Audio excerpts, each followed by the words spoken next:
What do Jeremy Corbyn, Catherine Tate and Will Young all have in common? No, they're not my go-to snog, marry, avoid trio. They're all, in fact, in Christmas pantos this year.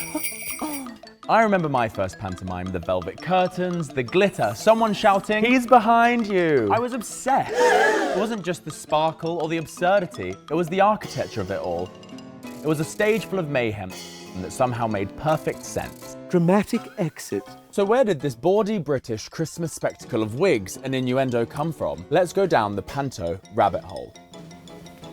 Is it out of shot? I don't think so. Buongiorno. We're in 16th century Italy at the same time as the Tudors and the invention of the flushing toilet. Crowds gather in squares to watch troops leap and improvise. It's Commedia dell'arte, a 16th century soap opera. Tu non sei mia madre, sì, io sono. Every show had its archetypes, the flirty servant Arlecchino, the clever Columbina, and the grumpy old Pantalone, with plots that usually ended in disaster, love, or both. By the 1600s, Commedia had gone triple platinum, a troupe performed for Queen Elizabeth I, and suddenly, England was hooked. Enter stage right, dance master John Weaver. He revived the ancient word pantomime in the early 1700s. It comes from the Greek pantomimos, which means to imitate everything. His pantomimes used movement and didn't have any dialogue. Then came John Rich, who introduced pure spectacle, with his characters Harlequin, Columbine and Clown jumping into a chase across the city, jumping roofs and conjuring tricks with Harlequin's magic stick, the original slapstick. But his rival, David Garrick, hated how popular these chaotic pantomimes were, so he dazzled audiences with a Harlequin that could speak. Quite the scandal. In that moment, pantomime was split in two. One half ridiculous, one half poetic, and British theatre was changed forever. By the Victorian times, pantomimes were everywhere. Restrictions on spoken word in theatres were lifted. Now, wordplay, witty puns, and audience participation were all added to the repertoire. Pantomime combined nonsense tales with social satire, commenting on current events. This is my Brexit dress. Everybody wants me out of it, but once it happens, they're not so sure. Favourite fairy tale characters, magical animals, principal boys and dames all became part of the mix. By the 1800s, gender switching became a mainstay. Lucy Eliza Vestris performed in Puss in Boots. She popularised the principal boy, a man's role played by a woman.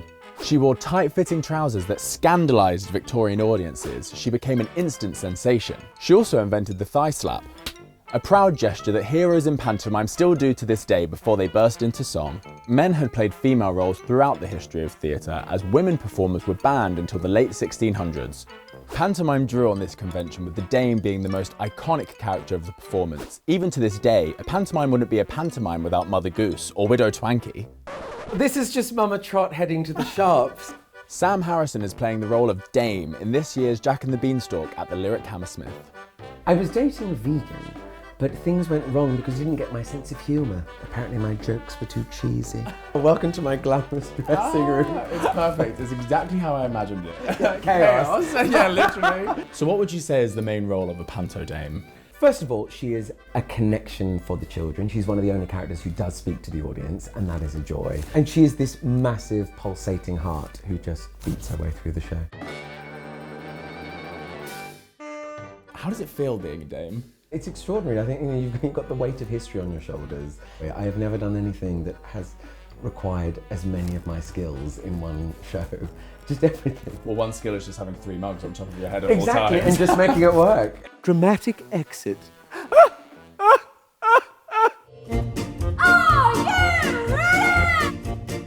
I'm here today with Nikolai, who is the director of Jack and the Beanstalk. We have all of these traditions that have been passed on over hundreds and hundreds of years that we can choose to lean into when it feels right, or choose to break if it feels wrong.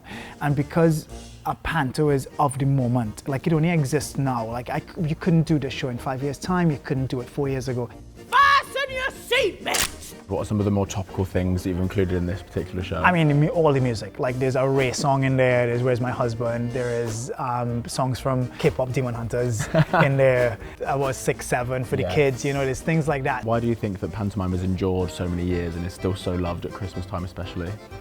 I think it's because of the community. I think it's for people, and people feel like the reason why we tell stories over and over again is because we feel safe in those stories. We know what's going to happen, and in a pantomime, we kind of know what's going to happen, so you feel part of it.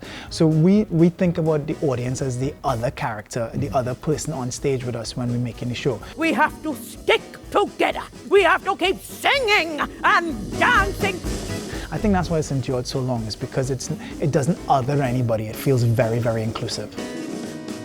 Pantomime has always reflected its time. Each generation adds its own layer. Clowns, drag queens, music hall stars, TikTok icons, and even politicians, all part of the same glittering tradition. Because pantomime has never really been about plot, it's about connection. It's theatre without pretense, proud of its silliness, and serious only about fun. So when you hear, "He's behind you," remember that that's 5 centuries of theatre, still alive, still evolving, and still fabulous.